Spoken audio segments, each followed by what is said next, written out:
it's just great to watch a customer's reaction the first time they pick up an ink stick and they've never had one before, and they're like, wow, what is this? It's like, well, is this the cartridge? Where is the cartridge? How does this work? And to have them load an ink stick into a printer for the first time, it's like an aha moment.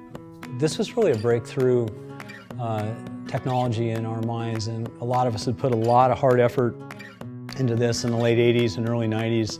Originally it was all about getting color on just plain paper. That was the main thing. With the other technologies out there, you had to use special paper. This is the nice stuff, right? This is business quality paper. You could use recycled media, 100% recycled media, and your prints will all look great.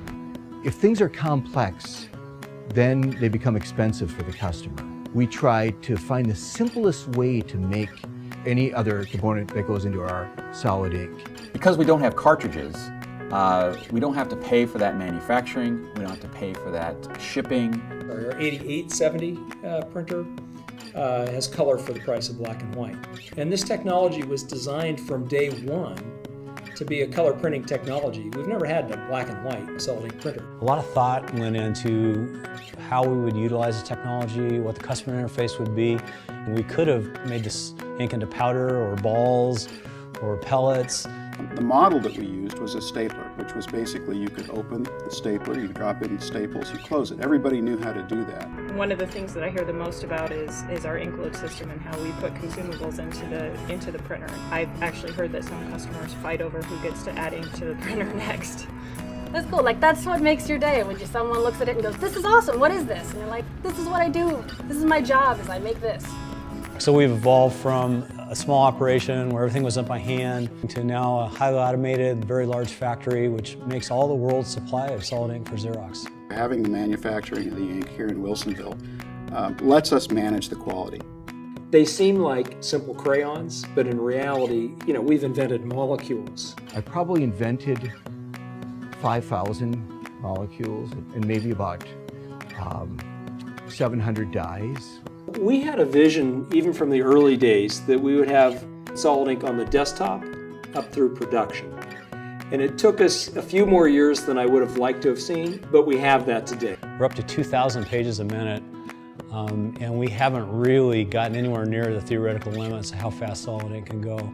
So we test full coverage images, which is not particularly customer-like, but we run it to the max to verify that in all cases it exceeds life. And we had just finished running a test of about 100,000 prints on competitive machines, and we're looking at this, we're talking about the normal printer speed specs and all that, and we were really bored with it all. And then someone happened to notice, hey, those guys have a lot of waste. And we all looked over and there was a wall of trash. It's the most environmentally friendly technology out there when you look at the entire life cycle, which we've done. Solid ink was, in a sense, sustainable because it tends to be waxy. And the feedstock for that type of a system tends to be from natural sources like plants. This sort of work to be greener is just a way of life for us out here. It was not the conscious thought, it's just the way we work. What we were trying to do is build a color product that offers just dead simple ease of use and the print quality that you need in a color printer. It's a true engineering feat that we get this going, but we have a lot less complicated stuff that the customer has to deal with.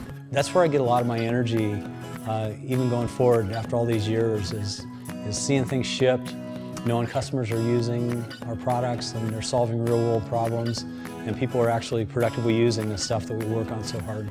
And more than anything, I just want to ask them a million questions about what it is that they like and they don't like.